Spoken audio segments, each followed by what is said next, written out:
আপনারা দেখেছেন চট্টগ্রামে কুমিল্লাতে এমনও মা ছিল তার ঘরে কোনো ঢাল তলোয়ার কিছুই ছিল না। আমি দেখেছি যে কাঠের কোনো একটা বস্তু এখানে জড়িয়ে দেওয়া হয়েছে, উপর থেকে একটা কাপড় বেঁধে দেওয়া হয়েছে, এরপর রশি বেঁধে তারপরে সন্তানকে রাজপথে ঠেলে দেওয়া হয়েছে যে যাও তুমি ফেসিবাদের বিরুদ্ধে লড়াই করো এবং সংগ্রাম করো। আমি জানি না সেই সন্তানটি জীবিত আছে কিনা, কিন্তু আমি স্পষ্ট দেখেছি মিডিয়ার কল্যাণে এরকম করে কেউ পেতেছে থাল প্লেট যে যা পেরেছে, মানে সংসার থেকে বাসা থেকে বের হয়ে গিয়েছে, মনে হচ্ছে যেন তিনি শহীদ হওয়ার জন্য গিয়েছেন। এবং আমার কাছে কেন জানি মনে হয়েছে আল্লাহ কিছু নির্দিষ্ট ব্যক্তিদেরকে এখানে শহীদ হিসাবে লিখিত রেখেই বাংলাদেশের অপবিত্র মাটিকে পবিত্র এবং একটি কালেমার মাটিতে রূপান্তরিত করার জন্যই 24কে ঘটিয়ে দিয়েছে। সাইদি সাহেবের একটি ফাঁসির রায় যখন হয়েছে, আমার জানা নাই যে পৃথিবীর কোনো রাষ্ট্রের কোনো একজন নাগরিক, সে একজন ইসলামিক স্কলার কিংবা পার্লামেন্ট মেম্বার, সাইদি সাহেব তো পার্লামেন্ট মেম্বার ছিলেন আর একজন ইসলামিক স্কলার ছিলেন, এর চেয়ে বড় কোনো পদ পদবি তো ওনার রাষ্ট্রীয় কাঠামোতে গ্রহণ করার সুযোগ হয়নি। যদিও তিনি আমাদের কাছে অনেক সম্মানিত, কিন্তু উনি এই রাষ্ট্রের একজন পার্লামেন্ট মেম্বার এবং একজন ইসলামিক স্কলার হিসেবে মৃত্যুর পরে প্রায় 2-250 মানুষ এই দেশে পাখির মতো গুলি করে হত্যা করেছে, যে নজির পৃথিবীতে আর কোথাও দেখাতে পারবেন না, একমাত্র এই বাংলাদেশ। 24 কিন্তু এমনি এমনি আসে নাই। অনেকে ভাবে যে 24 মানে আমরা করেছি, আমি করেছি, আমরা কিভাবে করেছি এবং আমাদের কথায় যে হয়নি তার কিছু জ্বলন্ত উদাহরণ আপনাদেরকে দিব, তখন আপনি এটা অনুভব করতে পারবেন। তো আমি সেই সাইদি সাহেবের কারণটাকেও আমি মনে করি যে আমাদের 24-এর চেতনা 24 বাস্তবায়নের ক্ষেত্রে একটি মাইল ফলক হিসেবে কাজ করেছে, যার সূত্র ধরেই আজকের সর্বশেষ 2024 সালে আমাদের এই 5ই আগস্ট সংগঠিত হয়েছে এবং জুলাই বিপ্লব সংগঠিত হয়েছে। সরকার পরিকল্পিতভাবে চেষ্টা করেছিল কিছু সরকারি আলেম তৈরি করার জন্য, কিছু সরকারি মসজিদ তৈরি করার জন্য, কিছু সরকারি প্রতিষ্ঠান তৈরি করার জন্য, যাতে তারা দ্বীন ইলাহি টাইপের কোনো একটি প্রতিষ্ঠান দাঁড় করিয়ে ধর্মটাকে ফেসিবাদের আদলে পরিচালিত বাংলাদেশের মানুষের মননে মগজে তৈরি করে দেওয়া যায়, তার একটা প্রচেষ্টা কিন্তু তারা চালিয়েছে। আমাদের দেশের আবার একটা সুবিধা আছে, আমরা অল্পতে অনেক কিছু বুঝে ফেলি যে বিশাল ইসলামের সাধক।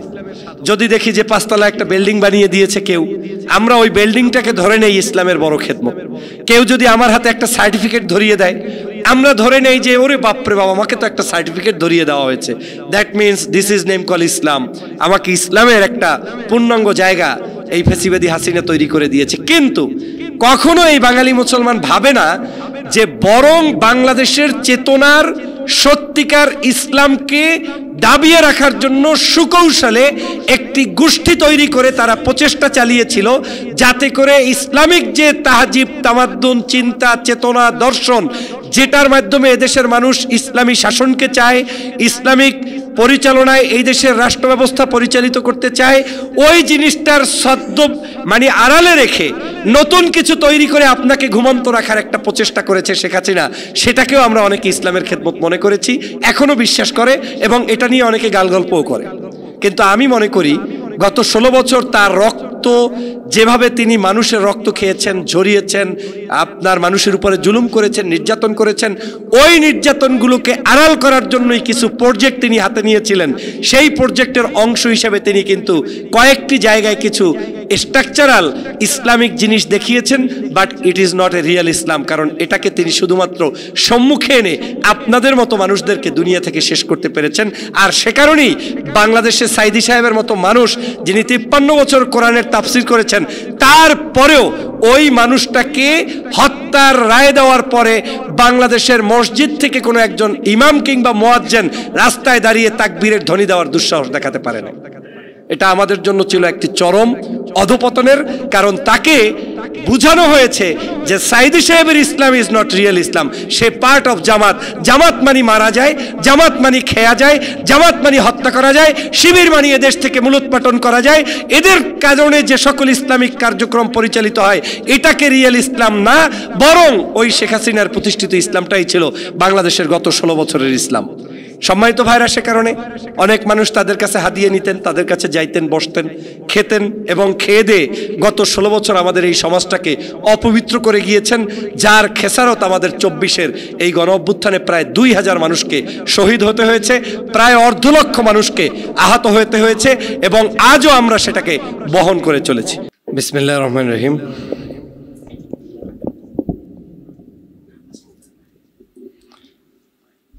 চব্বিশ পরবর্তী দেশ গঠনে সুশীল ও তরুণ সমাজের ভাবনা শীর্ষক আজকের এই সেমিনারের সম্মানিত শ্রদ্ধাস্পদ প্রধান অতিথি, আমাদের সকলের প্রিয় ব্যক্তিত্ব প্রফেসর ডক্টর মোহাম্মদ আল আজাদি ভিসি, মোহাম্মদ আলী আজাদি, সম্মানিত ভাইস চ্যান্সেলর আন্তর্জাতিক ইসলামী বিশ্ববিদ্যালয় মালয়েশিয়া চট্টগ্রাম, এবং এখানে উপস্থিত আছেন আজকের অনুষ্ঠানের সম্মানিত অতিথিবৃন্দ professor doctor Mofizur Rahman, professor doctor Shahidul Haque, professor doctor Aminul Haque, professor doctor Abul Hasan, এবং আজকের অনুষ্ঠানের সম্মানিত সভাপতি ডাক্তার ওমর ফারুক ভাই সহ মঞ্চে উপস্থিত আমার জানা মতে কয়েকজন আগামী জাতীয় সংসদ নির্বাচনের সংসদ সদস্য পদপ্রার্থী, বাংলাদেশ জামাত ইসলামীর বিভিন্ন পর্যায়ের চট্টগ্রাম অঞ্চলের নেতৃবৃন্দ সহ ডাক্তার, ইঞ্জিনিয়ার, প্রফেসর, পেশাজীবী, সাংবাদিক এবং আমাদের সম্মানিত অতিথিবৃন্দ, পর্দার আড়ালের আমার বোনেরা, আসসালামু আলাইকুম ওয়া রাহমাতুল্লাহি ওয়া বারাকাতুহু। আমি এক বিপদকালীন সময়ে এই মুহূর্তে পার করছি, এজন্য বলছি যে আমার সকল শিক্ষক মণ্ডলীকে মঞ্চে বসিয়ে একজন ছাত্রকে দায়িত্ব দেওয়া হয়েছে যে এখন তোমার ক্লাস নিতে হবে, এখানে আলোচনা করতে হবে। আমি ভাবতেছিলাম যে অনুষ্ঠানের হয়তো উপস্থাপক বলেছিলেন যে সম্মানিত প্রধান অতিথি অসুস্থ, তো আমি মনে মনে ভাবতেছিলাম প্রধান অতিথি আগে চলে যাবেন, ওনার অনুপস্থিতিতে কিছু বিষয় আলোচনা করব যেগুলো আমার এখানে যারা উপস্থিত আছেন তারা পারিবারিক সদস্যর মতো হয়তো সেই জায়গায় ভুল ত্রুটি হলেও তারা ক্ষমা করবেন, কিন্তু বাস্তবতা এত কঠিন যে প্রধান অতিথি অসুস্থ হওয়া সত্ত্বেও মঞ্চ ছাড়বেন না এবং আমাকে আলোচনা করে যেতে হবে। এটা অত্যন্ত আমার জন্য দুষ্কর সময়। আলোচনা আসলে টকশোতে করা কিংবা রাজনৈতিক মঞ্চে আলোচনা করা এক জিনিস, আর শিক্ষক কিংবা সুধীদের সামনে আলোচনা করা আসলে ভিন্ন একটা অভিজ্ঞতার বিষয়। তো আমি আজকে শিক্ষা অর্জনের জন্য ব্যক্তিগত জায়গা থেকে আমি কিছু কথা বলার চেষ্টা করব ইনশাআল্লাহ। সম্মানিত সুধীমণ্ডলী, আমি আরেকটি বিষয় লক্ষ্য করেছি যে ছোট মানুষটাকে অতিথি বানিয়ে চেয়ার দেওয়া হয়েছে। আমি চেষ্টা করেছিলাম চেয়ারের সর্বশেষ কর্নারে বসতে, প্রথমবার বসার সুযোগ পেয়েও দ্বিতীয়বার আবার কিন্তু আমাকে স্যারের পাশে ডেকে এনে বসিয়ে দেওয়া হয়েছে। আমি আমাদের অতিথির সামনে যারা উপস্থিত আছেন, আপনাদের মধ্যে যারা বয়োজ্যেষ্ঠ আছেন, আপনাদের কাছে প্রথমেই দুঃখ প্রকাশ করছি, ক্ষমা চেয়ে নিচ্ছি যে আপনাদের মতো বিজ্ঞজনের সামনে আমাকে বসিয়ে দেওয়া হয়েছে। যদিও আপনারা দাওয়াত করে এনেছেন বিদায় হয়তো কার্টিসি মেনটেন করেছেন, কিন্তু আমি এটা কোনোভাবেই এখনও চাই না, ভবিষ্যতেও কোনো দিন আল্লাহ পাক যত উচ্চ জায়গায় নিয়ে যাক আমার দ্বারা যাতে সেই ধরনের আদবের বরখেলাপ না হয় সে ব্যাপারে আমি সর্বোচ্চ চেষ্টা করব, আপনারাও আমাকে সহযোগিতা করবেন। সম্মানিত সুধীমণ্ডলী, আজকের যে সাবজেক্টটা আমাদেরকে দেওয়া হয়েছে আমি অনুরোধ করব সর্বোচ্চ, উনি আমাকে আগে বলেছিলেন অনেক লম্বা সময় আলোচনা করার জন্য, কিন্তু আমার কাছে মনে হচ্ছে পরিবেশ বলছে আলোচনাটা আর একটু সংক্ষিপ্ত করে আমরা প্রধান অতিথি এবং আরও যদি কোনো আলোচক থাকেন তাদের আলোচনা আমরা শুনব। আমাদের একটা সাবজেক্ট নির্ধারণ করে দেওয়া হয়েছে যে 24 পরবর্তী দেশ গঠনে সুশীল ও তরুণ সমাজের ভাবনা। সবার আগে আমাদেরকে বুঝতে হবে যে 24টা আসলে কি, 24-এর যে গণ অভ্যুত্থান, বিপ্লব, এবং এই বিপ্লবটা আসলে কিভাবে সংগঠিত হয়েছে, কোন কারণে সংগঠিত হয়েছে, কখন থেকে এই 24-এর বিপ্লবের তাড়না আমাদেরকে তাড়িত করেছে, এবং সর্বশেষ এটা কখন জাতির সামনে উন্মুক্ত হয়েছে, এই বিষয়গুলো আমাদের স্পষ্ট হওয়া দরকার। বাংলাদেশের একটা জিনিস আপনারা খেয়াল করেছেন সবসময়, হয়তো প্রত্যেকটি বিজয়ের পরে সেই বিজয়টাকে ছিনতাই করা হয়। বিজয়টা যারা করেন, যেই চেতনায় করেন, যেই আদর্শকে চিন্তার মাথায় রেখে তারা করেন, সেই আদর্শগুলোকে বিক্রি করে ফেলা হয় বিশেষ কিছু ষড়যন্ত্রমূলক ব্যক্তিবর্গের প্রচেষ্টার মাধ্যমে। এবং এটা তারা এ কারণেই করেন, তারা কখনোই ইতিহাসের পাতায় সত্যবাদী, ভালো, ধার্মিক, ইসলামিক পিপলদের কোনো কন্ট্রিবিউশন রাখতে চান না। তারা চান এই চেতনার জায়গাগুলো, এই স্পিরিটের জায়গাগুলো কোনোভাবেই যাতে কোনো দাড়িওয়ালা, কোনো টুপিওয়ালা, কোনো ইসলামওয়ালা, কোনো ইসলামিক রাজনৈতিক নেতৃবৃন্দ বহন করতে না পারেন।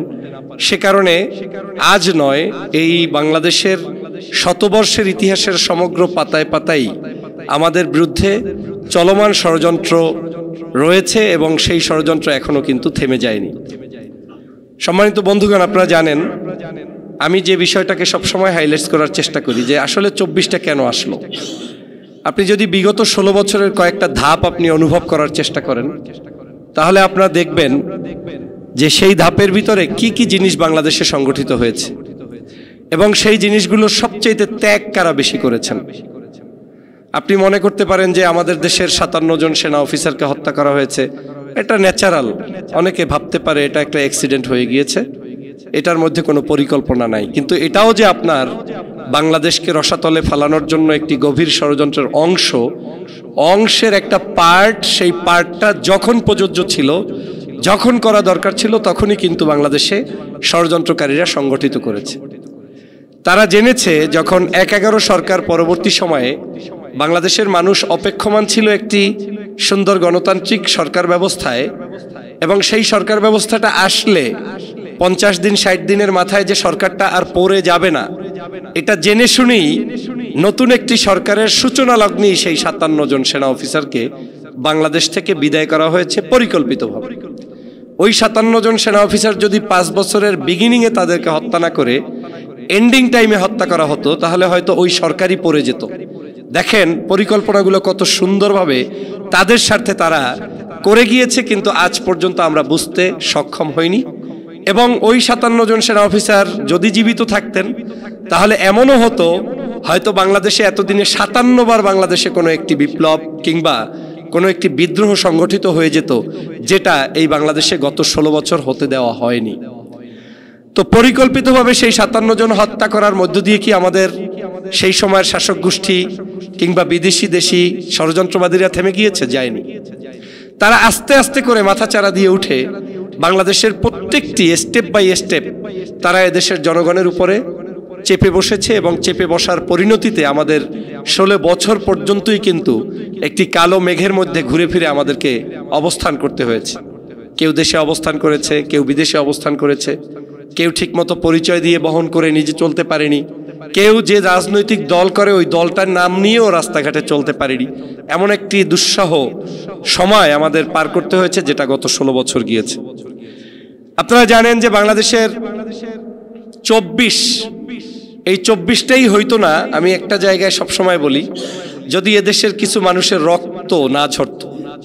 বিশেষ করে আপনারা জানেন 2013 সালের শাহবাগের রঙ্গমঞ্চ করে বিরিয়ানি খিচুড়ি দিয়ে বিভিন্ন স্কুল কলেজ বিশ্ববিদ্যালয়ে অনৈতিকভাবে অ্যাবসেন্ট ডেতেও জাতীয় পতাকা আর ওপেন ডেতেও জাতীয় পতাকা শুধুমাত্র ওই ইমরানের সরকারদের নির্দেশনায় পরিচালনা করা হয়েছে, এবং অনৈতিকভাবে এই দেশে টার্গেট কিলিং করা হয়েছিল তৎকালীন সময়ে বাংলাদেশ জামাত ইসলামের শীর্ষস্থানীয় নেতৃবৃন্দ সহ দেশপ্রেমিক মানুষদেরকে।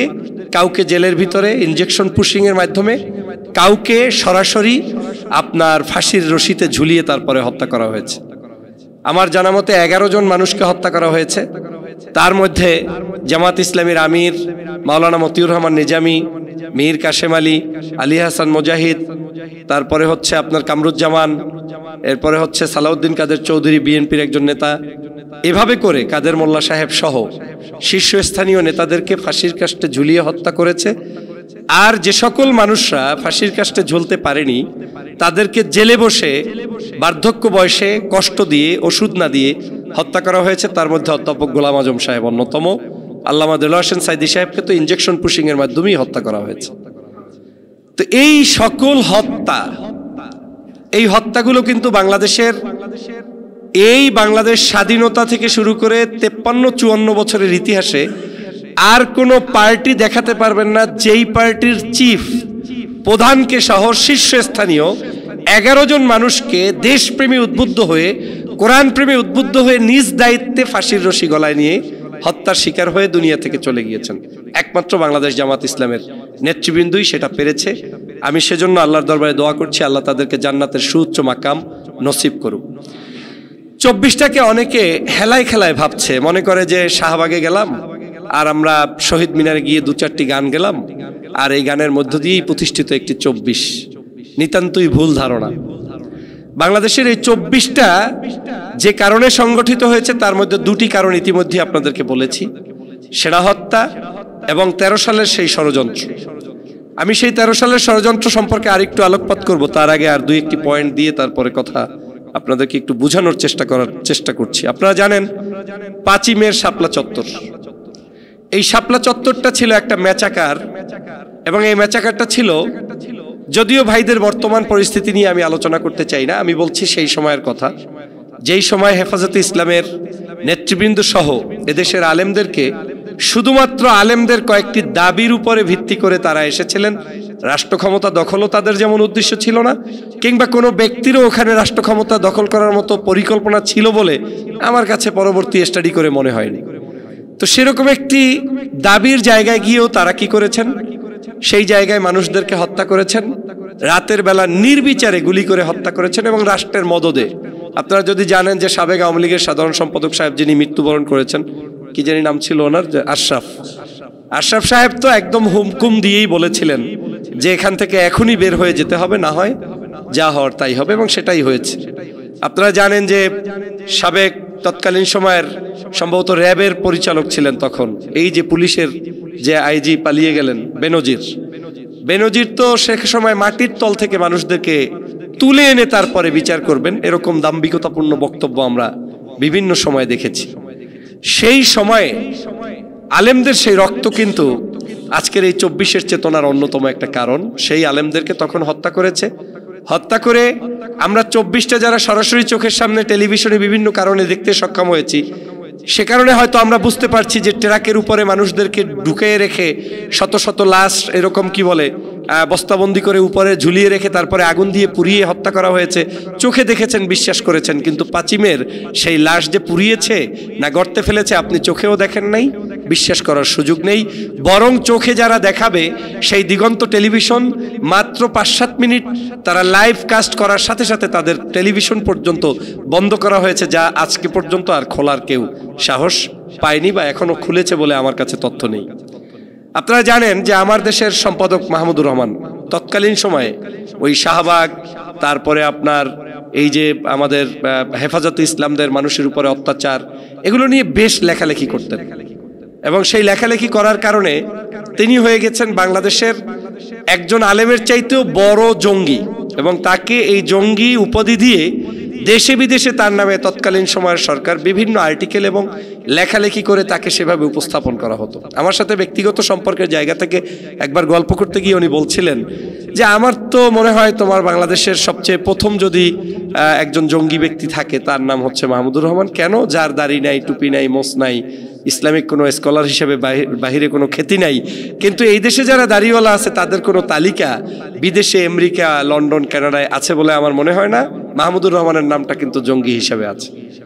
আমি তখন অবাক হয়ে তাকিয়েছিলাম যে আসলে তিনি এটা কি বলছেন, কিন্তু পরবর্তীতে দেখলাম আসলেই মিডিয়া সন্ত্রাসটা এতটাই তৎকালীন সময়ে মাথাচাড়া দিয়ে উঠেছিল, একজন দেশপ্রেমিক মিডিয়ার সে আমার দেশ পত্রিকাও কিন্তু তখন বন্ধ করে দেওয়া হয়েছে, এবং তাকে একটি বাংলাদেশের আদালত থেকে কুষ্টিয়ার তৎকালীন সময় কিন্তু রক্ত ঝরাতে হয়েছে, নিরাপত্তাহীনতায় ভুগতে গিয়ে পরবর্তীতে তিনি বিদেশে সময় কাটিয়েছেন। প্রিয় বন্ধুরা আমার, এই সকল ইস্যুগুলো কিন্তু একদিনে তৈরি হয়নি, বিভিন্ন মানুষের রক্তের বিনিময়ে আজকের এই 24-এর স্বাধীনতা আপনি, আমি, আমরা ভোগ করতে যাচ্ছি।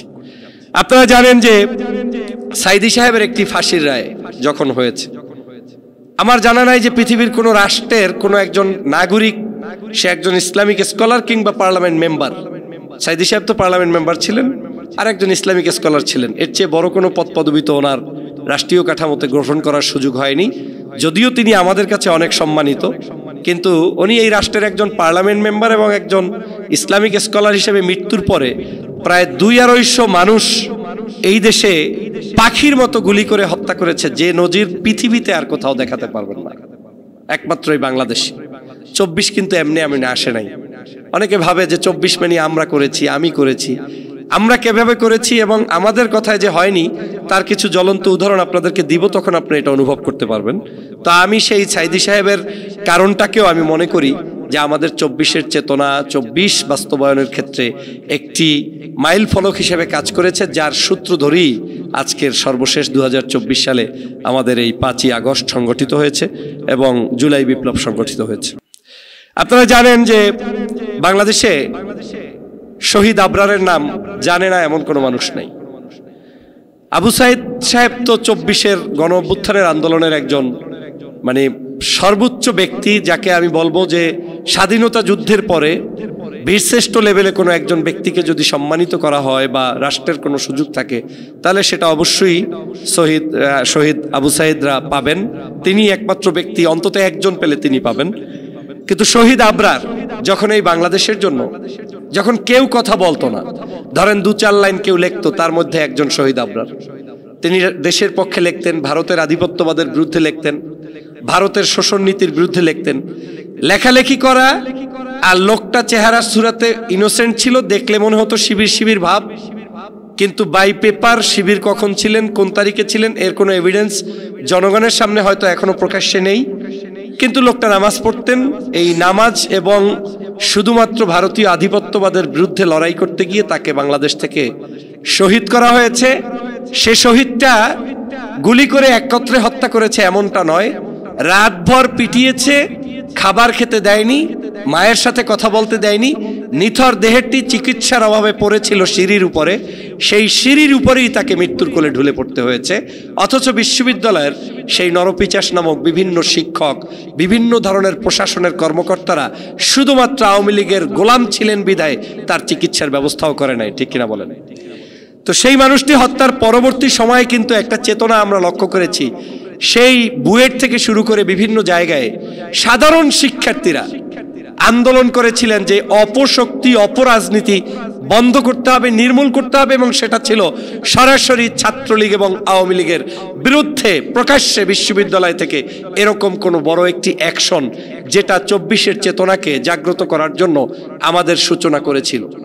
প্রিয় বন্ধুরা আমার, আপনারা জানেন আমরা হয়তো ভাবি যে কোটা আন্দোলন, সংস্কার আন্দোলন, প্রত্যেকটা আন্দোলনই কোনোদিন পর্যন্ত সাকসেসফুল হয় না যতক্ষণ পর্যন্ত ওই আন্দোলনের ভিতরে ঈমান এবং ওই আন্দোলনের ভিতরে ইমোশন না থাকে।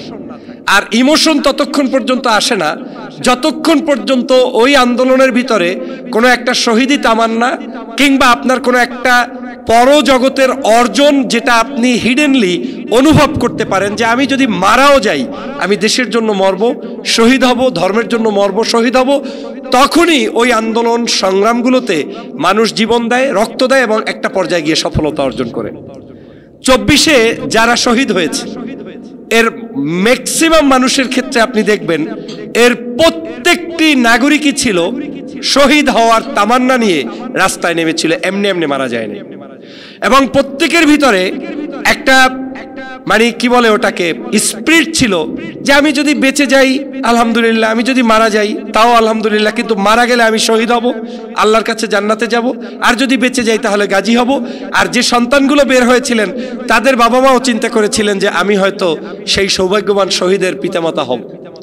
আমি কেন বলছি, তৎকালীন সময় আমি তুরস্ক বসে আপনাদেরকে লাইভে কথা শোনাতাম, বক্তব্য দিতাম এবং আমি কান্না করেও অনেক কথা আপনাদেরকে শুনিয়েছিলাম আবেগ উত্থান করার জন্য, আপনাদেরকে নতুন করে তৈরি করার জন্য। সেই সময়ের বক্তব্যগুলো আমি মাঝে মাঝে পর্যালোচনা করে দেখি যে সেই সময়কার যে চিত্র, যারা আসলে বাংলাদেশের জন্য আন্দোলন করেছেন, সংগ্রাম করেছেন, তার প্রায় 80-90% মানুষের মধ্যে আমি ঈমান দেখতে পেয়েছি।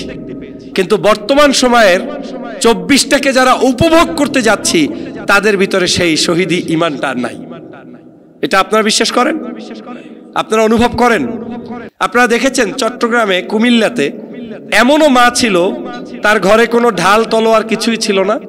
আমি দেখেছি যে কাঠের কোনো একটা বস্তু এখানে জড়িয়ে দেওয়া হয়েছে, উপর থেকে একটা কাপড় বেঁধে দেওয়া হয়েছে, এরপর রশি বেঁধে তারপরে সন্তানকে রাজপথে ঠেলে দেওয়া হয়েছে যে যাও তুমি ফেসিবাদের বিরুদ্ধে লড়াই করো এবং সংগ্রাম করো। আমি জানি না সেই সন্তানটি জীবিত আছে কিনা, কিন্তু আমি স্পষ্ট দেখেছি মিডিয়ার কল্যাণে এরকম করে কেউ পেতেছে থাল প্লেট, যে যা পেরেছে, মানে সংসার থেকে বাসা থেকে বের হয়ে গিয়েছে, মনে হচ্ছে যেন তিনি শহীদ হওয়ার জন্য গিয়েছেন।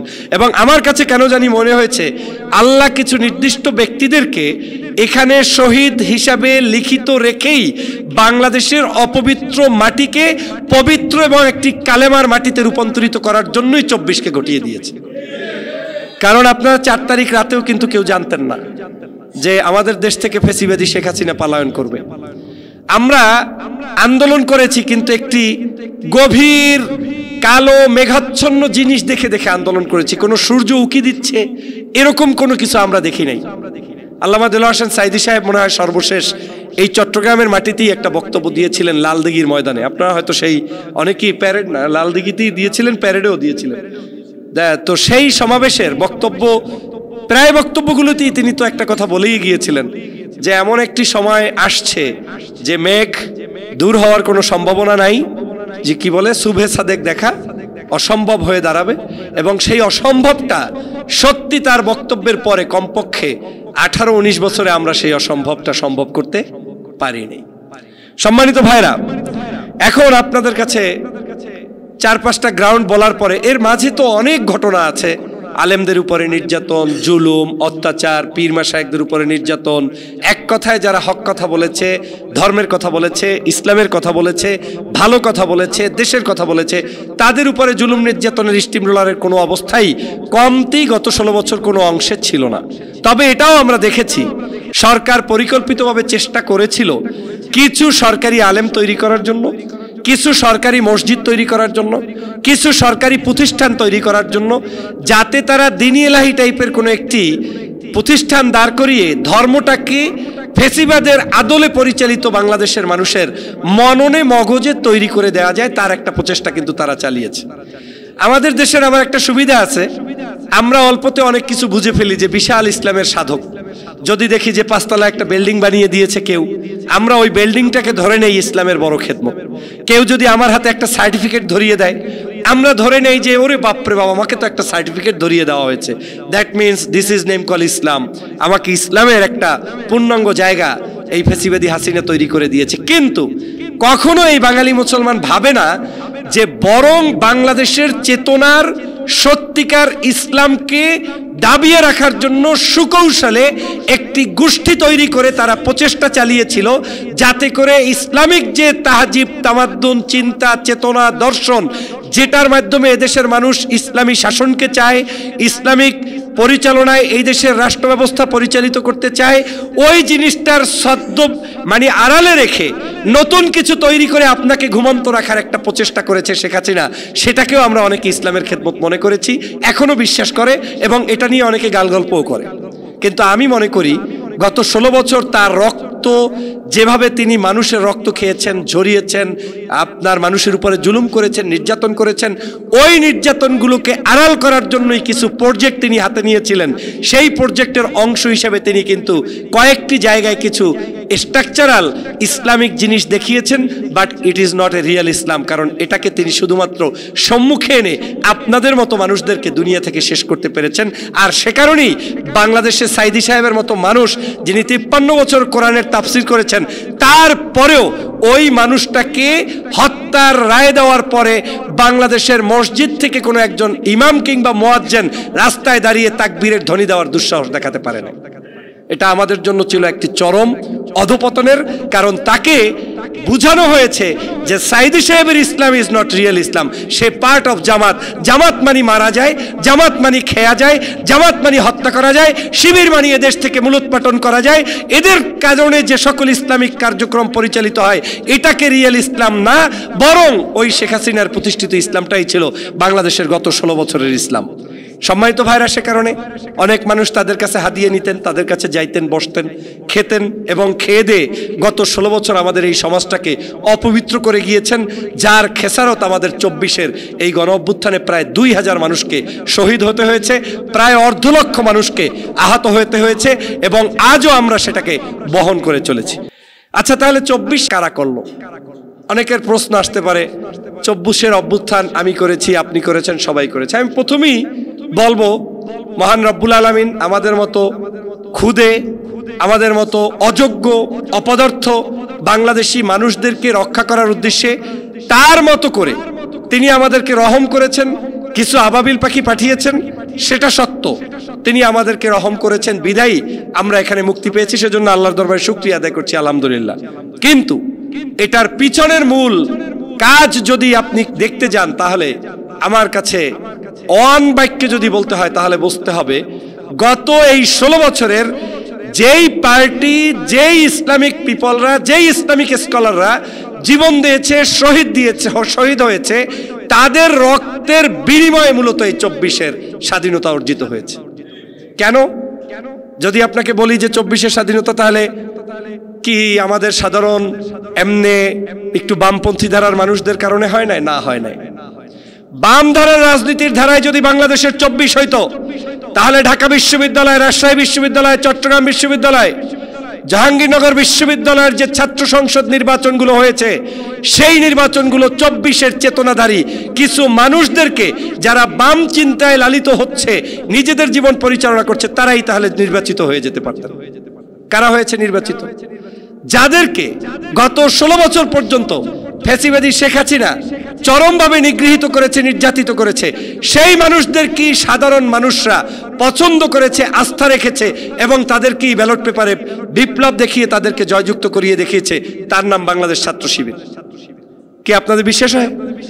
এখন আমি এটা, নির্বাচনটা যদি না হতো আমার কাছে অবাক লাগতো যে মনে হয় জনপ্রিয়তায় শীর্ষে এখনো বামপন্থী কিংবা চেতনাধারী কিন্তু কিছু শাহবাগী কিংবা কিছু আপনার শহীদ মিনারে বসবাসরত কিছু মানুষদেরই মনে হয় অবদানের কারণে হবে।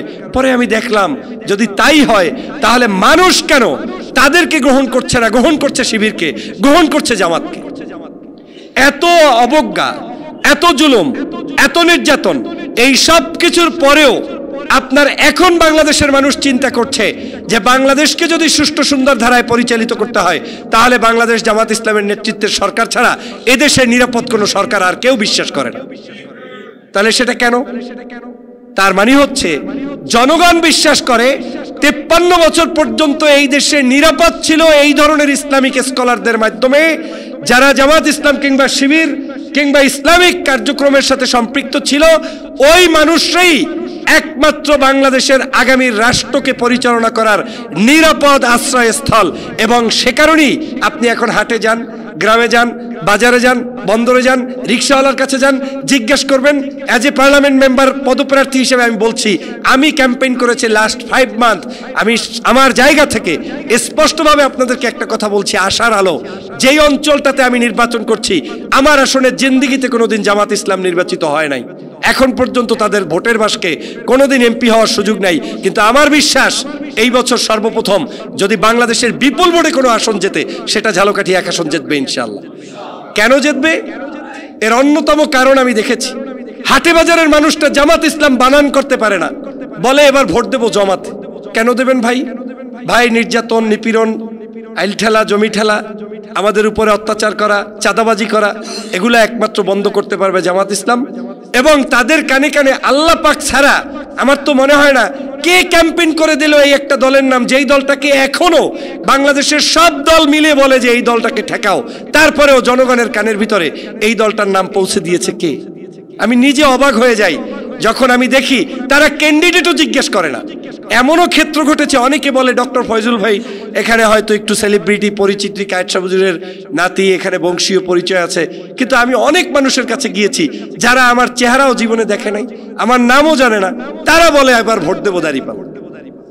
তো এর দ্বারা প্রমাণিত হয় যে বাংলাদেশের মানুষের উপরে গত 16 বছর যে মিথ্যাচার করা হয়েছে, জুলুম অত্যাচার করা হয়েছে, আলটিমেটলি ওই জুলুম অত্যাচারগুলো যত কায়দায় আপনি ন্যারেটিভ তৈরি করে ভুলিয়ে দেওয়ার চেষ্টা করেন না কেন, জনগণ বিশ্বাস করেছে এই দেশের বিপ্লব অর্জন হয়েছে, এই দেশের বিপ্লব সাধিত হয়েছে, 24-এর গণঅভ্যুত্থান হয়েছে জামাত শিবির এবং নির্যাতিত মানুষের রক্তের বিনিময়ে। সে কারণেই তারা জামাত শিবিরকে আগামীর রাষ্ট্র ক্ষমতায় দেখতে চায়।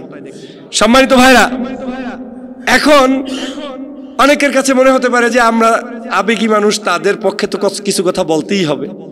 কিন্তু কিছু গোপন কথাও আপনারা হয়তো আমার ইউটিউবে কয়েকটা ডাক্তার শফিকুর রহমান সাহেব সম্পর্কে একটা মন্তব্য করেছিলাম, সেটা জাতীয় সমাবেশের বক্তব্য নয়, তার আগেই, যে এই বিপ্লবের মাস্টার মাইন্ড হিসাবে একজন ব্যক্তির নাম আমি নিজে স্বীকার করেছি। কেন? আমার সাথে তার তুরস্কে দেখা হয়েছিল।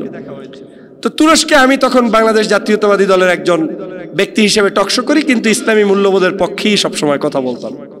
তো উনি আমাকে গায়ে হাত দিয়ে বললেন, তোমার বিএনপি দিয়ে কি হবে বলো, এখন তো নির্বাচন সামনে, কি নির্বাচনই তো আর হচ্ছে না, দেশের কোনো পরিবর্তন নাই, অলমোস্ট সব পার্টির মানুষরা তো জেলের মধ্যে, কারো হার্ট নাই, পাও নাই, কিডনি নাই, এগুলো দিয়ে দেশের কোনো কিছু হবে বলে আমার কাছে মনে হচ্ছে না। তাই আমি বললাম, হুজুর কি হবে? আমি খুব হতাশ। আমি হাসতে হাসতে বললাম, হুজুর যাই হোক আমার বাড়ি যাওয়া লাগবে, মানে আমার বাড়ি যাওয়ার ব্যবস্থা করেন, আর বিদেশে ভালো লাগে না। তো উনি বললেন যে এদেশে একটা বিপ্লব হবে। তা আমি অবাক চোখে তাকিয়ে রইলাম যে এটা কি তাহলে আমাদের দেশের ন্যাচারাল আলেম ওলামারা মঞ্চে উঠলে যেভাবে বলেন সহজেই বিপ্লব বিপ্লব ইসলামী বিপ্লব, এরকম কিছু একটা উনি ইঙ্গিত করলেন। নিশ্চয়ই জামাতের আমির সাহেব বিদায় এই কথা বলতে পারেন, কিন্তু আমার মাথার ভিতরে একটা ওনার ব্যাপারে আস্থা ছিল যে উনি অন্য সব মানুষের মতো নয়, নিশ্চয়ই ব্যতিক্রম কিছু মানুষ। শব্দটা বিপ্লব বলে যাওয়ার পরে আমি আমার কয়েকজন বন্ধুদের সাথে আলাপ করতেছিলাম যে উনি এটা কি বলে গেল যে বিপ্লব হবে।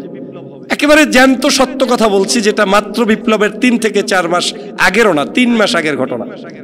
তো বলে যাওয়ার পরে আমি ভাবছি, অনেককে বলছি, অনেকে আমাকে বলে দূর মেয়ে এগুলো বাদ দেন, এই যতদিনে মারা না যাবে ততদিনে এদেশে কেউ আসবে না, আর যতদিনে 41 না হবে ততদিনে কোনো পরিবর্তন হবে না, এই সকল আগর বাগর কথাবার্তা আমাকে সবাই শুনাইলেন। তা আমিও হতাশ হয়ে বসে আসলাম। হঠাৎ একদিন ওনার পক্ষ থেকে, এরপরেও 2-1 ফোনে কথা, কিন্তু একদিন উনি আমাকে একটা মেসেজ দিয়ে একটা বিষয় আমাকে জানানোর চেষ্টা করলেন, এবং সেটা তার অনুযায়ী আমি আমল করার চেষ্টা করলাম।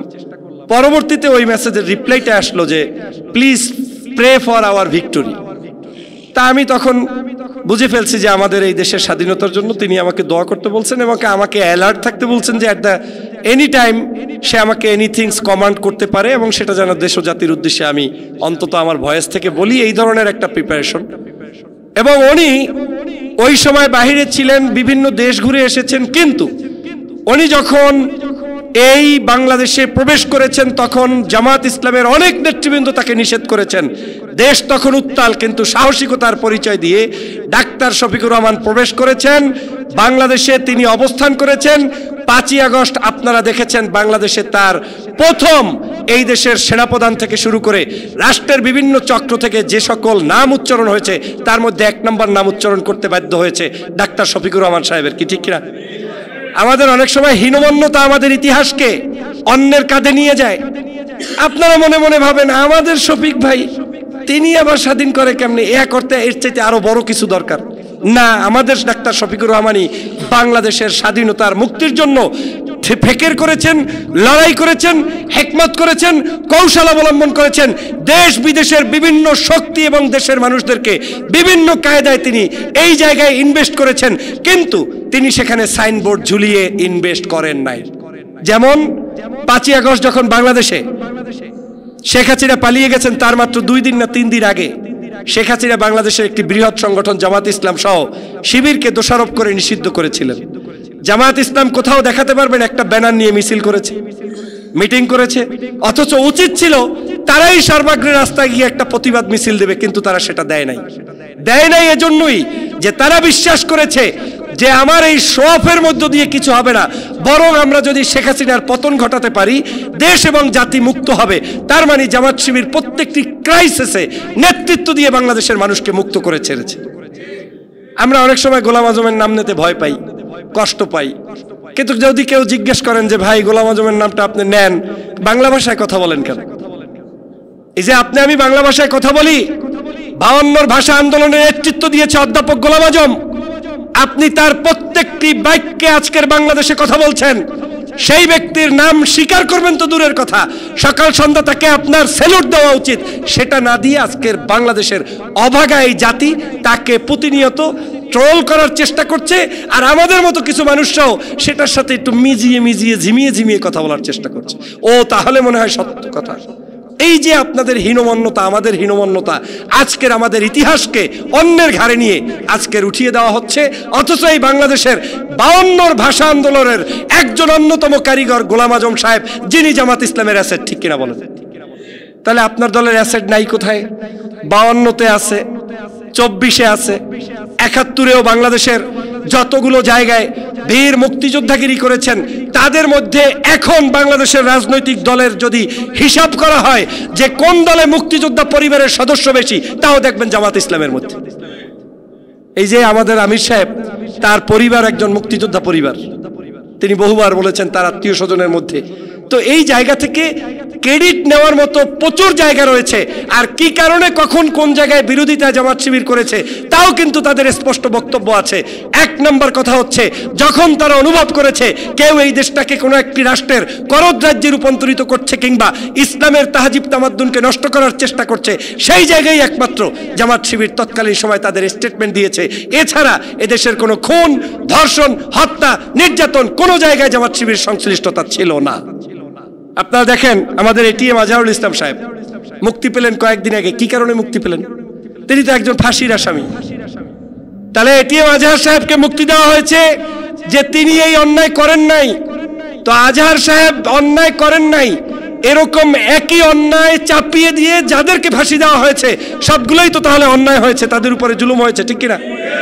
তাহলে ওই মানুষগুলোকে হত্যা যখন করেছে, আপনার তো অনেকের মধ্যে ধারণা, মনে হয় তাহলে কিছু একটা আছে, মনে হয় কিছু একটা আছে। এই চিন্তা যারা পোষণ করে, আমি মনে করি তারা এই দেশের ইসলামের বিপ্লব এবং ইসলামী চেতনা, চিন্তা, এটাকে সঠিকভাবে লালন করতে পারে না। কারণ আমি এতটুকু বিশ্বাস করি, অন্তত অধ্যাপক গোলাম আজম, কাদের মোল্লা, সাইদি, নিজামী, এদের মতো মানুষরা ওই যে নরপ্রচেষ্টা বলেছিলেন 2.5 লক্ষ মা বোনকে হত্যা করেছে কিংবা কি বলে ধর্ষণ করেছে, এটা কি আপনার বিশ্বাসযোগ্য কোনো বিষয়? পৃথিবীর জীবন্ত কোনো ব্যক্তি হাজব্যান্ড ওয়াইফ সত্যিকার ভাবে ভালোবাসার সম্পর্ক নিয়েও মৃত্যুর আগ পর্যন্ত 250 বার একসাথে, 2.5 লক্ষ বার একসাথে দেখা হওয়ার সুযোগ হয় না। আর তারা বলছে সাইদি সাহেব 2.5 লক্ষ বার ধর্ষণ করেছে। সেটা কারা বলছে? মুরাদের মতো কালপিট এমপিরা। আবার বলছে কোথায়? মসজিদের মেম্বারে দাঁড়িয়ে। আর শুনছে কে? 5 ওয়াক্ত নামাজওয়ালা, তাহাজ্জুদওয়ালা কিছু মুসল্লি সামনে বলে ওটা আবার গেলতেছে। কি আশ্চর্য বাংলাদেশ! আমি সে কারণে বলছি, আমাদের ইতিহাস অত্যন্ত গুরুত্বপূর্ণ। আমাদের ইতিহাসের ভিতরে সমগ্র জায়গায় রয়েছে দেশপ্রেম এবং ধর্মীয় মূল্যবোধের প্রতি অগাধ ভালোবাসা এবং বিশ্বাস, ঠিক কিনা বলেন? কিন্তু সেটাকে আমাদেরকে প্রচার জায়গায়, সমগ্র জায়গায় নিয়ে আসতে হবে। 24-এর গণ অভ্যুত্থান, আমি মনে করি যে প্রসঙ্গে ছিলাম, ডাক্তার শফিকুর রহমান সাহেবের একটি অন্যতম অবদান। এবং অনেকেই যে যাই মনে করেন না কেন, আমার ব্যক্তিগত অভিমত হচ্ছে দেশপ্রেমিক সেনাবাহিনী আমাদেরকে যেই সেনাপ্রধান নিয়োগ পেয়েছেন, 44 দিন তার মাত্র কর্মদিবস সেনাপ্রধান হিসাবে ছিল। 44 দিনের মাথায় কিন্তু এই সেনাপ্রধানের থাকা অবস্থায় শেখ হাসিনাকে বিদায় নিতে হয়েছে। এখন অনেকের মাথায় আসতে পারে, সে তাহলে ফয়জুল ভাইয়ের মতো বক্তৃতা দেয় না কেন, আরেকজনের মতো দেবে না কেন? না, কেউ কার মতো দেবে না। কারো কৌশল চুপ থেকে, কারো কৌশল প্রকাশ্য থেকে, কারো কৌশল লালদিঘিতে, কারো কৌশল আপনার কি বলে প্যারেড ময়দানে বক্তব্য দিয়ে, আর কারো কৌশল এমনও হতে পারে মসজিদে 5 ওয়াক্ত নামাজের মধ্য দিয়েও তিনি কোনো একটা না কোনো কাজ করছেন। আমি মনে করি দেশপ্রেমিক সেনাবাহিনী যদি আমাদের পাশে ওই মুহূর্তে না দাঁড়ায়, এবং বিদেশি শক্তি তো অবশ্যই সবসময় আমাদেরকে থাকতে হবে, সে বন্ধুরাও আমাদের ছিল। এই 3 শ্রেণী যখন একভূত হয়েছে, তার মধ্যে 1 নম্বর শ্রেণী হচ্ছে জামাত ইসলাম, 2 নম্বর শ্রেণী হচ্ছে দেশপ্রেমিক সেনাবাহিনী, 3 নম্বর শ্রেণী হচ্ছে বিদেশি শক্তি। সব মিলে একভূত হয়ে আল্লাহর একটি স্পেশাল মদদে আমরা ওই দিন মুক্তি পেয়েছিলাম। সেটা হচ্ছে 5ই আগস্টের আমাদের এই জুলাই বিপ্লব, ঠিক কিনা ভাইরা? সম্মানিত ভাইরা, এখন তো জুলাই বিপ্লব পেয়ে গেলেন, স্বাধীনতা হয়ে গেল। 5 তারিখ সবার মধ্যে মনে আসছিল বিপ্লব বিপ্লব, বাংলাদেশটা একেবারে নতুন করে গঠন করব। কিন্তু আমরা আদতে কি বাংলাদেশ গঠন করতে পেরেছি? 5 তারিখের পরে আমরা কেন তাহলে পারলাম না? আমরা 5 তারিখে যখন আমরা এই দেশের স্বাধীনতা পেয়ে গিয়েছি, তখন আমরা স্বাধীনতার যে ত্যাগগুলো যারা করেছে, সেই ত্যাগের মহিমায় উজ্জীবিত ব্যক্তিবর্গকে আমরা ভুলে যাওয়া শুরু করে ফেলেছি। আমরা তখন মনে করেছি যে আমাদের একটা নির্বাচন দরকার, আমরা তখন মনে করেছি যে আমাদের একটা গণতন্ত্র দরকার। এবং অনেকে তো ওই 5 তারিখের পর এটাও বলেছে জুলাই বিপ্লব হয়েছে একটা সুন্দর নির্বাচনের জন্য, বলছে না? বাংলাদেশে যদি জুলাই বিপ্লব সুন্দর নির্বাচনের জন্য হয়, তাহলে এই যে সাইদি সাহেবরা জীবন দিলেন 13 সাল থেকে শাহবাগী করে আন্দোলন সংগ্রাম, সেইটার উপরে ভিত্তি করে হাজার হাজার মানুষ মরলেন, আলেম ওলামা মারা গেলেন, 24-এর এই জুলাই বিপ্লবের সময় 2000 মানুষ মারা গেলেন, এরা তো মনে হয় সবাই পার্লামেন্ট মেম্বার হওয়ার জন্য এই রাস্তায় নামছিলেন। আমি আগেই বলেছিলাম, যখন কোনো আন্দোলন হয় সেটাই যদি হৃদয় থেকে আপনার অনুভূতি না থাকে, আপনার ভিতরে ইমোশন কাজ না করে, সেই আন্দোলন কোনোদিন সফল হয় না। আর ইমোশনটা একমাত্র ইসলাম, ধর্ম এবং ধর্মীয় অনুভূতির উপর ভিত্তি করেই মানুষের মধ্যে তৈরি হয়। কোনোদিন শুনেছেন বামপন্থী নাস্তিকদের কোনো ইমোশন তৈরি হয় না। তারা বক্তব্য দিতে পারে 12-13 জন একটা ব্যানার টানাইয়া, এর বাইরে আর কোনো ব্যানার টানানোর লোক থাকে না, 4 জন থাকে, একটা ব্যানারে 4 কোণায় ধরার, 2 জন পাওয়া যায়, 2 জন অনেক সময় পাওয়া যায় না, এক পাশে সত্যি দিয়ে বাঁধে আর এক পাশে লোক 2-1 জন দাঁড়াই থাকে। এই হচ্ছে তাদের আন্দোলন, ওইটা দিয়ে বাংলাদেশের কোনো স্বাধীনতা হয় নাই। আচ্ছা দেখেন তো, 5ই আগস্টের পরে ভুলে যান 5ই আগস্টের কাহিনী, যে বাংলাদেশ আপনাদের কারণে হয় নাই, বাদ দিলাম। আওয়ামী লীগ নিষিদ্ধর ক্ষেত্রে বাংলাদেশে অবদান কারা রেখেছে? আমি তখন বাংলাদেশে উপস্থিত ছিলাম, শাহবাগে নিজে সরাসরি অংশগ্রহণ করেছি। যাদেরকে সামনে রেখে 2-1 জন ব্যক্তি কথা বলেছেন, তাদের পরিচয়টা একটু ভিন্ন, কিন্তু ওই জায়গায় সমগ্র নেতৃত্ব যারা দিয়েছে সবই হচ্ছে ইসলামিক রাজনৈতিক সংগঠনের নেতৃবৃন্দ। কিন্তু 2 দিনের মধ্যেই কেউ না কেউ আবার ফেসবুকেও স্ট্যাটাস দেওয়া শেষ, আলেম ওলামাকে খোসা দিয়ে, ইসলামপন্থী রাজনৈতিক দলকে খোসা দিয়ে। এটা আমাদের জন্য চরম অকৃতজ্ঞ আমরা জাতি।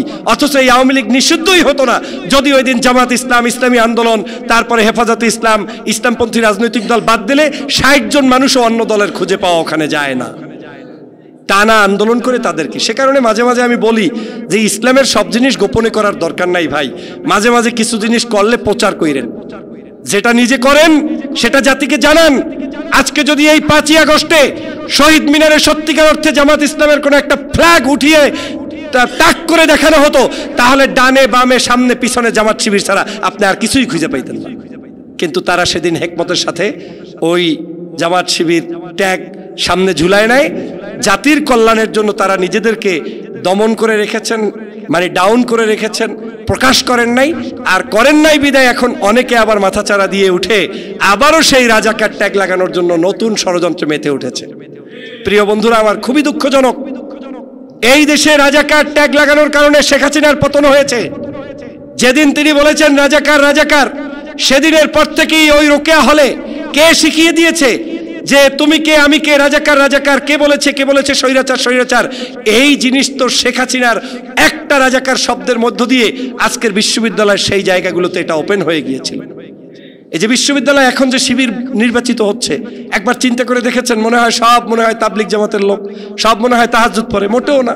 ঢাকা বিশ্ববিদ্যালয়ের ছাত্রছাত্রী কি করে, অন্যান্য বিশ্ববিদ্যালয়ের ছাত্রছাত্রী কিভাবে লাইফস্টাইল মেনটেন করে, we know better than other people, আমরা ভালোই জানি। কিন্তু তারা সিদ্ধান্ত নিয়েছে অন্ততপক্ষে এই ক্যাম্পাসকে যদি মাদক মুক্ত রাখতে হয়, সুন্দর রাখতে হয়, ন্যায্যতা এবং ন্যায় ইনসাফের কিছু রাখতে হয়, তাহলে শিবিরের বিকল্প কেউ নাই, তাই শিবিরকে ভোট দিয়েছে।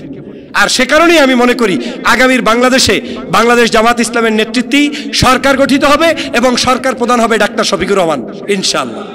এবং এটা যারা বিশ্বাস করতে পারবেন তারা দ্রুত এই কাজে অংশগ্রহণ করতে পারবেন, আর যারা পারবেন না তারা ওই যে বললাম গোলাম আজম সাহেবের স্বীকৃতিটাকেও যেভাবে আপনার কাছে এখনো পূর্ণাঙ্গ মনে হয় না, কিংবা অনেকের জিনিসগুলোকে পূর্ণাঙ্গ মনে হয় না, সেরকমই একটা সময় আপনিও কিন্তু এরকম হারিয়ে যাবেন প্রিয় বন্ধুরা আমার। সে কারণে বলছি আগামীর রাজনীতি বাংলাদেশের একটি নতুন এই সম্ভাবনার রাজনীতি, সেটাকে আমাদেরকে বেগবান করার জন্য আমাদেরকে ঐক্যের বিকল্প নাই।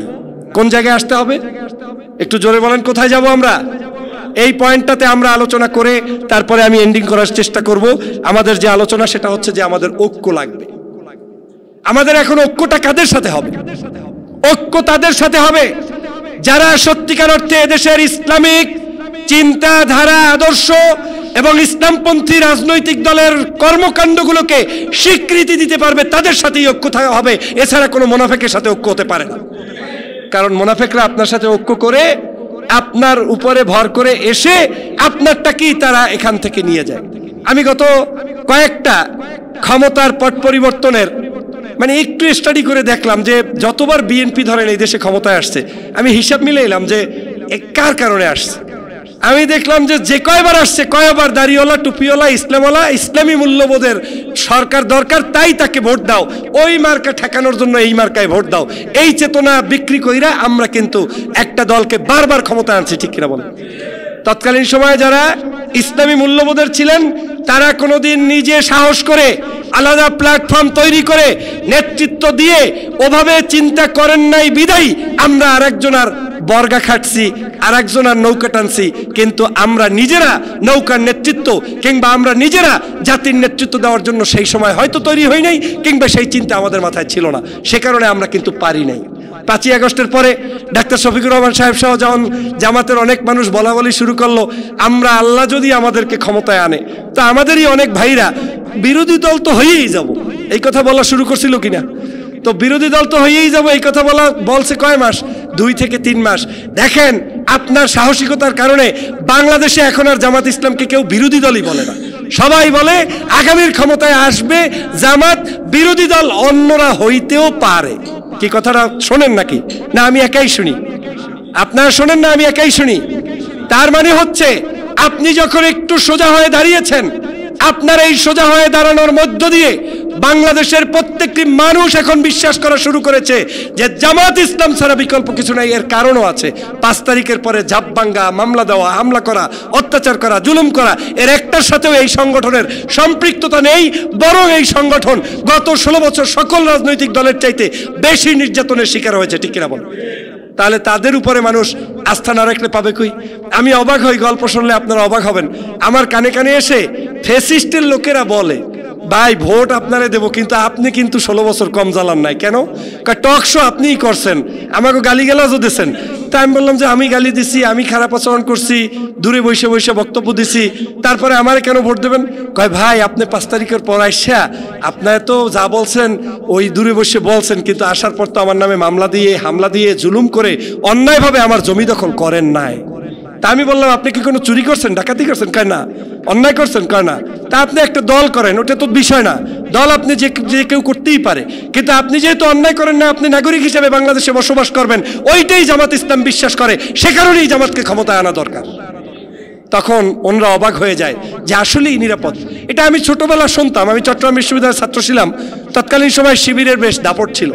তখন অনেকে বলতেন যে যেই শিবিরকে বিশ্ববিদ্যালয়ের আওয়ামী লীগ পিটিয়ে পিটিয়ে মেরেছে, ওই শিবির নাকি আবার রাষ্ট্র ক্ষমতায় যখন একটু পাওয়ারে 2001 সাল থেকে 4-5-6 সাল ছিল, তখন নাকি ওই আওয়ামী লীগের লোকদেরকে, বিএনপির লোকদেরকে ফুলের তোড়া দিয়ে রিসিভ করতো। তা আমি তো ছোট ছিলাম, তখন আমি অবাক হইলাম যে এরা কেমন মানুষ যে মাইর খায় আবার তারা ফুল দিয়ে রিসিভ করে।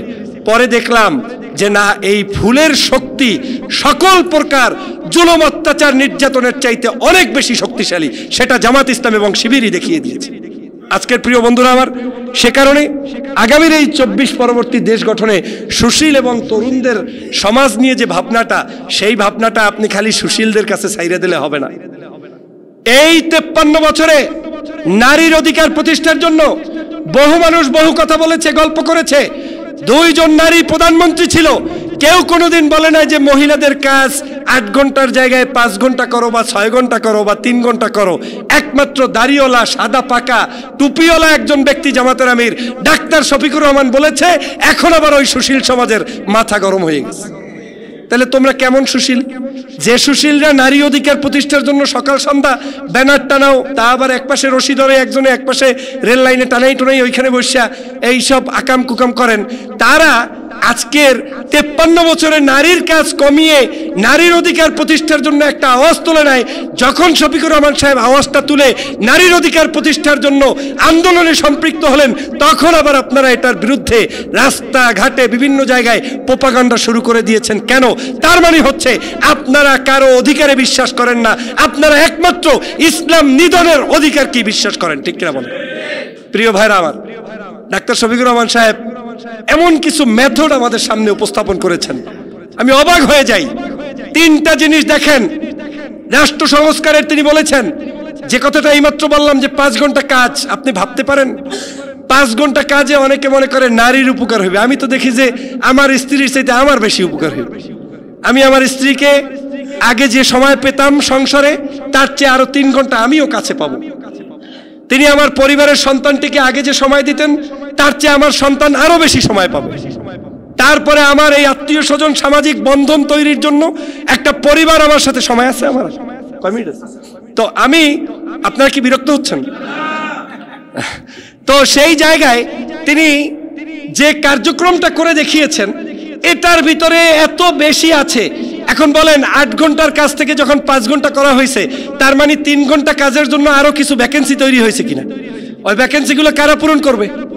নারীরাই করবে। তার মানে আমার বেতন ঠিক থাকবে, কাজও ঠিক থাকবে, পরিবারেও সে আমাকে সময় দেবে। আরো কিছু নারীরা ওই 3 ঘন্টা কাজের ভ্যাকেন্সি তৈরি হওয়ার কারণে রাষ্ট্রের পরতে পরতে তারা নিয়োগ পাবে এবং এই মা বোনেরা খুশি হয়ে আজীবন ইসলামের পক্ষে, জামাতের পক্ষে থাকবে। এইটা টের পাইয়েই এখন তারা আমাদের বিরোধিতা করা শুরু করে দিয়েছে, ঠিক কিনা বলেন? অতএব নারী অধিকার শুধু মুখে মুখে বললে হয় না। আসলে তো তারা নারী অধিকার চায় না, তারা চায় মূলত খারাপ ভাষায় বললে যৌন অধিকার চায়, অসভ্যতা চায়। বাংলাদেশের মাটি ও মানুষের চিন্তা চেতনা, সভ্যতা, কৃষ্টি কালচারের বিরুদ্ধাচরণ করে শুধু মুখে বলে নারীর অধিকার, কর্মে তারা বিন্দুমাত্র নারীদের অধিকারকে বিশ্বাস করে না।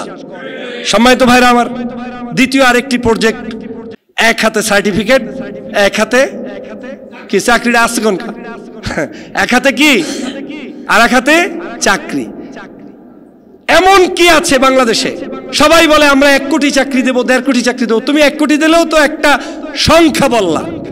জাতির এখানে 16 কোটি 20 কোটি মানুষের মধ্যে চাকরি হারা যদি হয় 5 কোটি, তাহলে আমি বললাম 1 কোটি চাকরি দেবো, তাহলে লাভটা কি? আরো তো 4 কোটি বন্ধ। আমিরে জামাতের মেথড দেখেন, সার্টিফিকেট এক হাতে, চাকরি এক হাতে।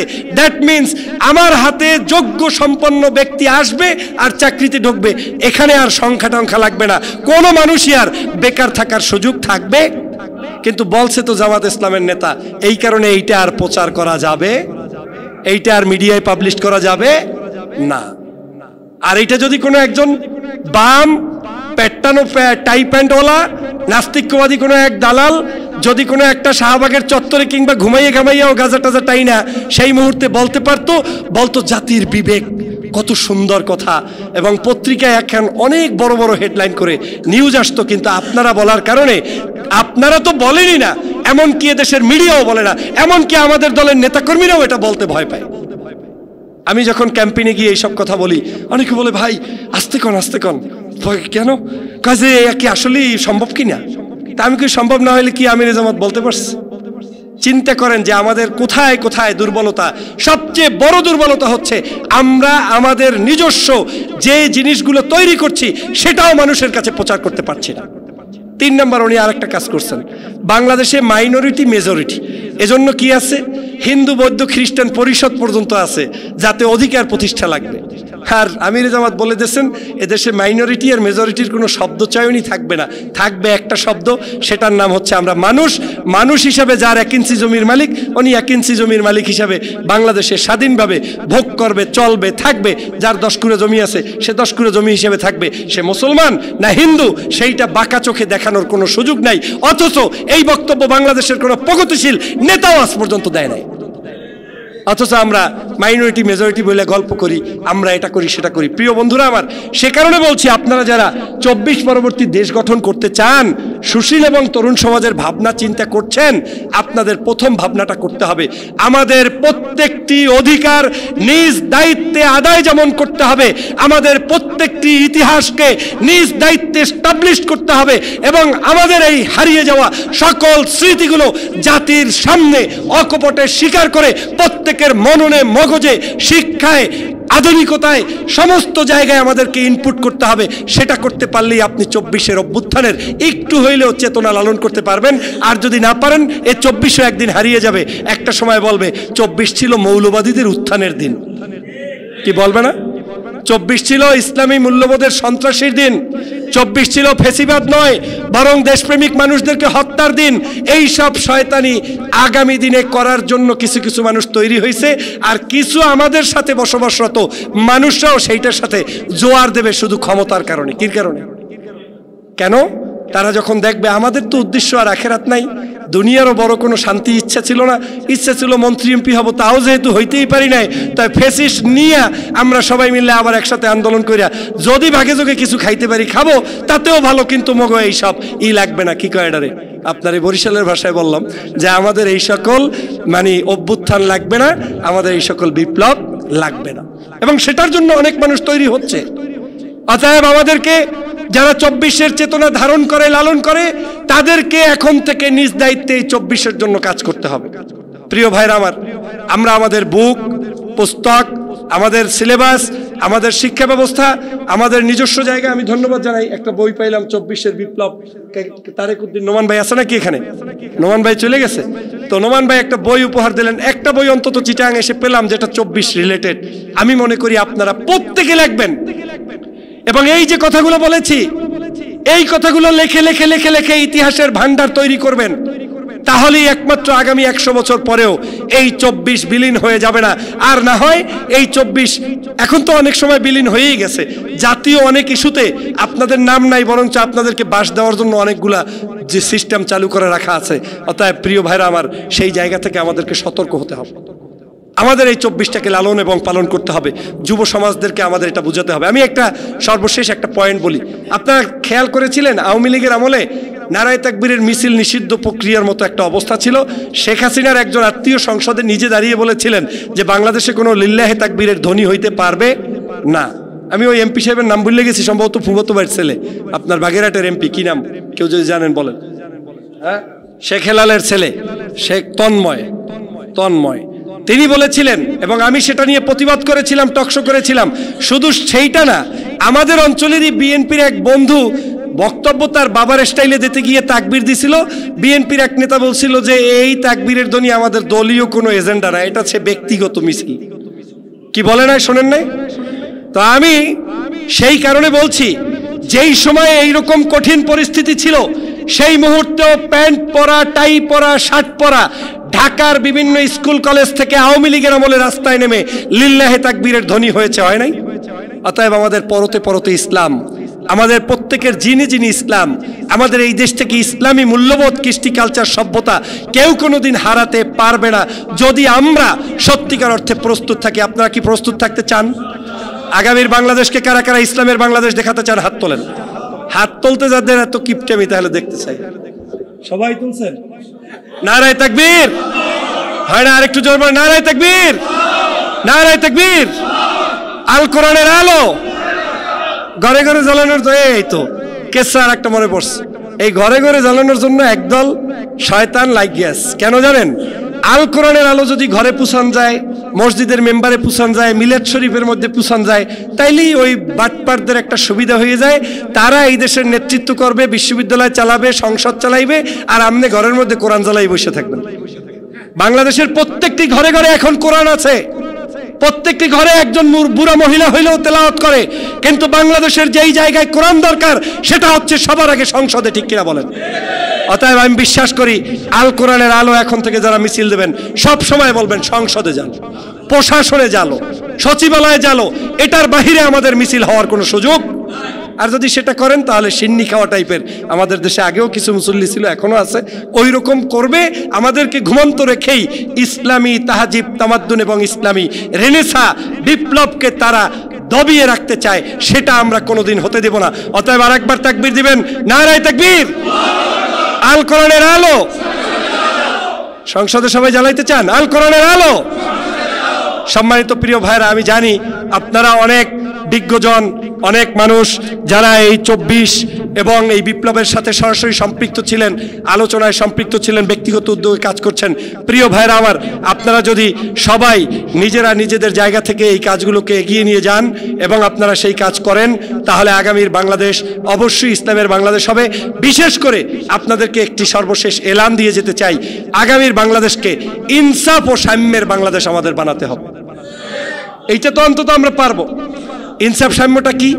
ইনসাফ সাম্য, আমার একটা কলম আছে, এই কলমটা আমার, কিন্তু আমি নামে হিন্দু, এই কলমটা কোনো মুসলমান টোক্কা দেবে না, এটার নাম ইনসাফ। এই একটা জমি আছে, জমিটার মালিক মুসলমান না, কিন্তু দখল করে খায়, ওই দখলবাজ থেকে উদ্ধার করে যার তার কাছে দেওয়া, এটার নাম কি? ইনসাফ।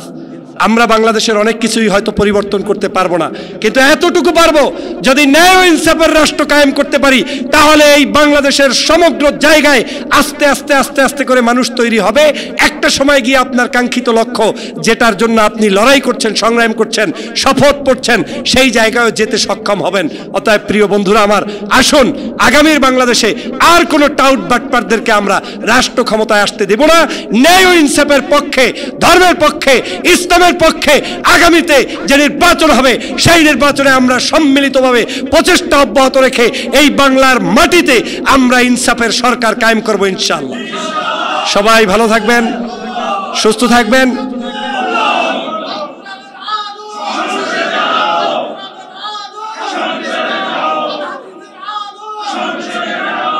সবাইকে ধন্যবাদ জানাচ্ছি আজকে আমাকে এখানে সুযোগ করে দেওয়ার জন্য, বিশেষ করে আমাদের সম্মানিত অতিথি, আমাদের সম্মানিত ভাইস চ্যান্সেলর সাহেব যিনি উপস্থিত আছেন, professor doctor Mohammad Ali Azadi sir সহ শিক্ষক মণ্ডলী, তারা যে কষ্ট করে আমার কথাগুলো শুনলেন, নিশ্চয়ই তারা তাদের জায়গায় আলোচনা করেন ভিন্ন স্টাইলে।